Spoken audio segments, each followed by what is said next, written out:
जय भारत, मी Amreen Khan, Aurangabad UCN TV network मध्ये आपले स्वागत। आता एक नजर आजच्या ठळक घडामोडींवरती। बच्चू कडूंच्या नेतृत्वात भव्य आक्रोश मोर्चाचे पैठण गेट ते विभागीय आयुक्त कार्यालय आयोजन। मोर्चा 2 लाख अंदाजे दिव्यांग झाले सहभागी। आक्रोश मोर्चा दरम्यान मोर्चात सामील दिव्यांगांकरिता मुळे अण्णा सोशल फाउंडेशनच्या वतीने अन्न वाटप कार्यक्रम। आक्रोश मोर्चामुळे शहरातील मोठमोठ्या चौकात निर्माण झाली वाहतूक कोंडीची समस्या।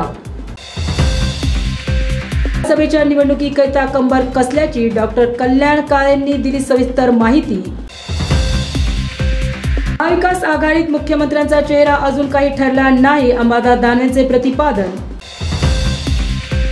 बांगलादेशातील हिंदू निवासियांना होत असलेल्या त्रासाच्या निषेधार्थ काढण्यात आला शिवसेनेच्या वतीने निषेध मोर्चा। शालेय शिक्षणामध्ये कृषी विषय अनिवार्य करीत शिक्षक भरती करण्याच्या मागणीकरिता कृषी पदवीधर युवा शक्ती संघटनेच्या वतीने क्रांती चौकात आंदोलन। बेरोजगारांच्या आर्थिक विकासाबाबत अर्थसंकल्पीय तरतूद करून मुख्य प्रवाहात आणण्याची नवभारत अभियानाची मागणी। आरक्षणाच्या नावाखाली जातीत तेढ निर्माण होत असल्याने भारतीय क्रांती दल सामाजिक संघटनेच्या वतीने OBC आरक्षण बचाव पत्रकार परिषदेचे आयोजन। पोलीस अधीक्षक मनीष कलवानिया यांची झाली बदली, टीव्ही सेंटर पोलीस अधीक्षक कार्यालयात करण्यात आले निरोप समारंभ कार्यक्रमाचे आयोजन।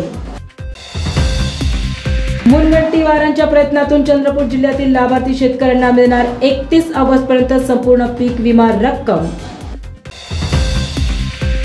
ढोरकीमध्ये पुन्हा फुटली जलवाहिनी, शुक्रवारी शहरात अनेक भागात निर्जली।